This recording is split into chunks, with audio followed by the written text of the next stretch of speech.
Sprinkle Salt Edition, On the Way to Work Edition, a special live Sprinkle Salt Edition of the Mike Steph Podcast, featuring only Mike Steph as to what away does.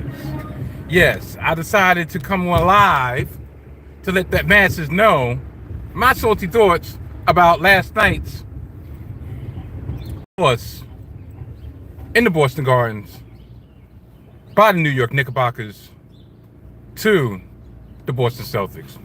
It's not going to be long. You know, as the old saying, the shaft is long, but my time is short. Regardless, 127. We gave up 127 points, right? To 102. That's not even the bad part about it. No. I was talking about bro, Money Mike, in the group chat with D. Clark and them boys. And we all came to the conclusion that the fix is in. I'm not saying that my confidence as somebody is going backwards to try to get you mother effer. This is what you get when you get live. But I'm not saying my confidence is wavering on whether we're going to win the series or not. But I will say that the Knicks never do anything easy. They never do anything the easy way. They always string it out. And for all the streak, this has been a series of streak enders.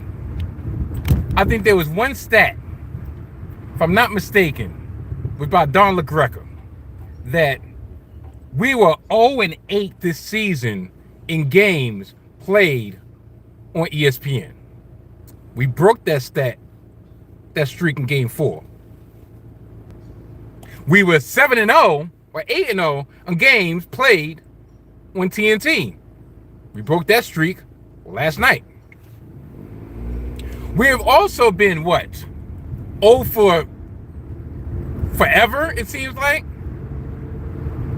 with us actually clinching series at home on our home court. We were unable to do it in the first round against Detroit. And we have a chance to do it, to break that streak tomorrow night in the Mecca. Tomorrow night at Madison Square Garden. Now, this game that happened last night, it was almost an absolute reverse of what happened the majority of the series.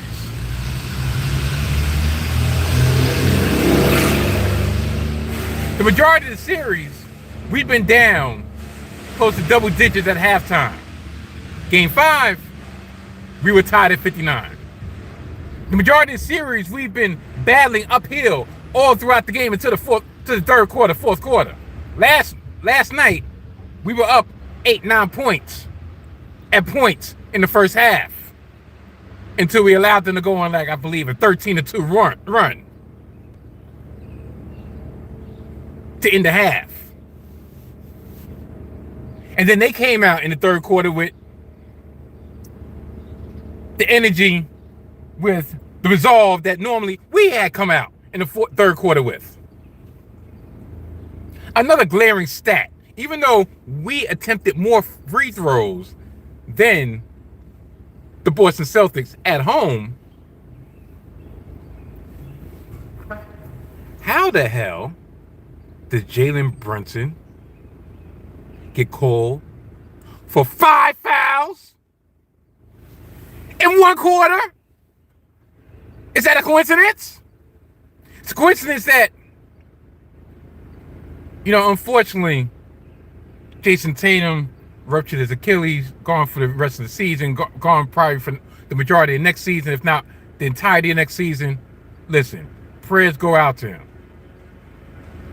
But me and my conspiracy theory, Jason Tatum is gone. Kristaps Porzingis is dealing with some mystery illness, right?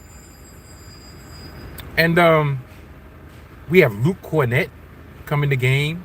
5 blocks in the third quarter. We allowed Pritchard, who I said was an X factor that we needed to stop. We allowed him 17 points in the game. Jaylen Brown got caught on numerous occasions grabbing Josh Hart's junk. Got called out by Josh Hart's wife, talking about, yeah, that's weird behavior.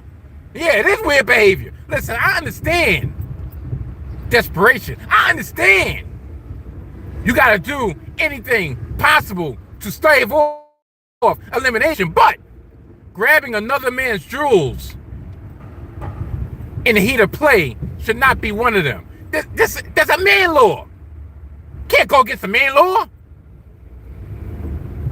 I mean, OG had one of those atrocious offensive games that he can have. Mikal Bridges, I give him a pass, but what, 4-14? You know, I call Anthony Towns, you know, having one of his stinkerific games, you know, 19 points, but very quiet 19 points. 19 points, majority of those was scored in garbage time because he was in foul trouble. I mean, coincidentally, our two star players had a combined 9 fouls by the beginning of the third quarter. I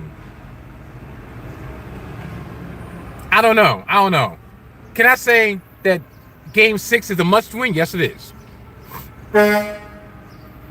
Because once again, streaks,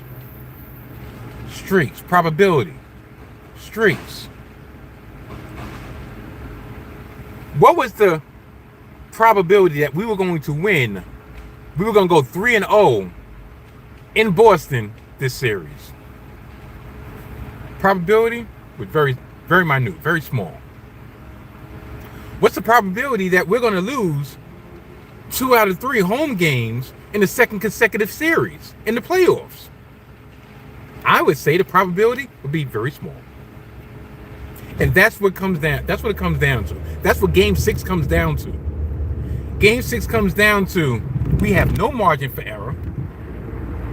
Yeah, people could say, well, you know, you can go to Game 7, you still got a game in hand. No. We already saw how they're going to get down in the Garden. We already saw how they're going to get down in Beantown. We cannot leave our fate up to, okay, are they going to allow us to split on the road? Are they going? I told my man Money Mike, this was what was going to happen, or this was what happened. Indiana took care of their series, took care of their business in 5 games. Minnesota last night took care of their business in 5 games. If we, the New York Knickerbockers, took care of our business in 5 games, guess what? The NBA has a quandary on their hands. They don't have hardly no games until next Monday. Do you think with all this playoff revenue that they were going to allow all these series to get wrapped up in 5 games? No. I mean, tell you the truth, they already showed their hand of their trickery during the NBA draft lottery. Coincidentally, Dallas trades their marquee player to one of the marquee franchises in the league with the Lakers. The Dallas fan base revolts to the point there was numerous threats on numerous people, i.e. Nico Harrison, that they were threatening pretty much to destroy the franchise, as in, listen, this might not be one of your top 3 markets, but this is a market. This is a metropolis. And we will not be supporting this dreck that you're going to put on the field, on the court. So what happened? Tied for the lowest percentage in the draft. They won their spot by a coin toss over the Chicago Bulls. And they just happened to get the number 1 draft pick in next year's NBA draft for the chance to pick one of the premier players that's come into the league in years in Cooper Flag. And like my bro LA said, yeah, everything is scripted. Everything is scripted. You know what else is scripted? Me taking this break on live where I can go pick up my Starbucks. Be right back.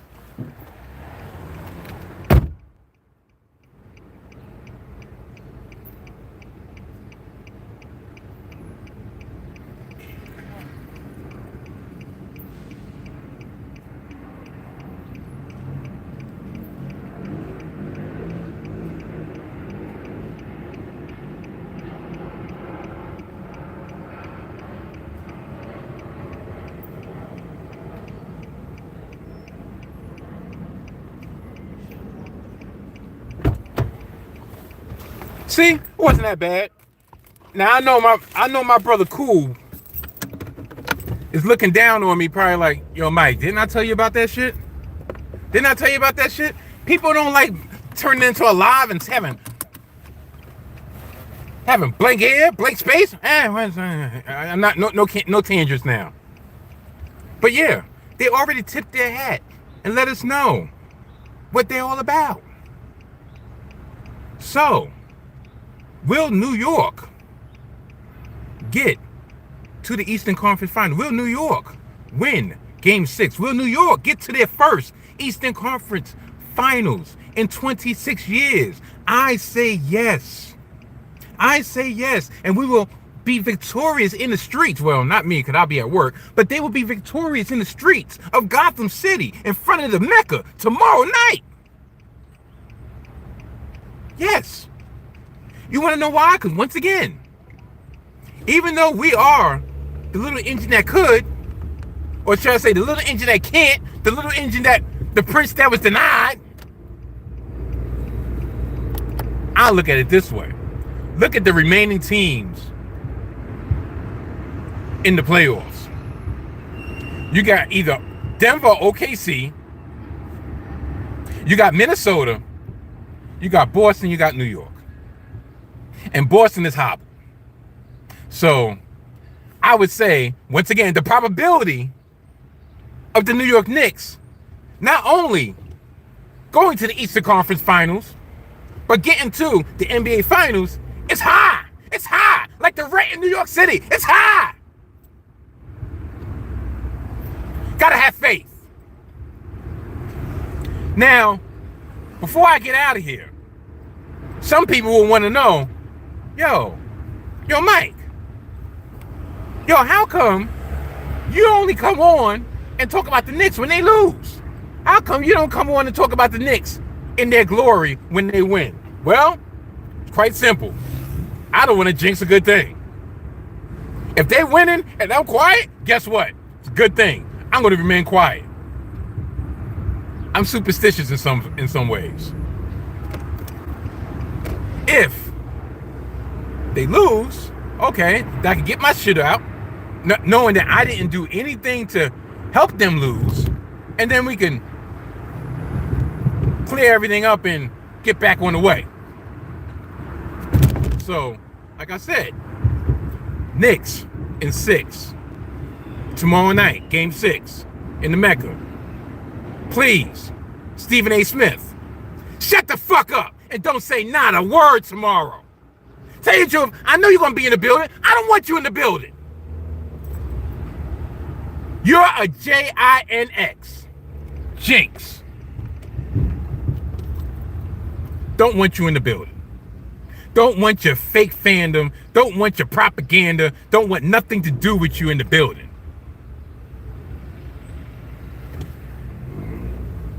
Oh, accidents. Not good, not good. And it's with a Porsche. Woo-wee. Thank goodness I don't got nothing to do with that.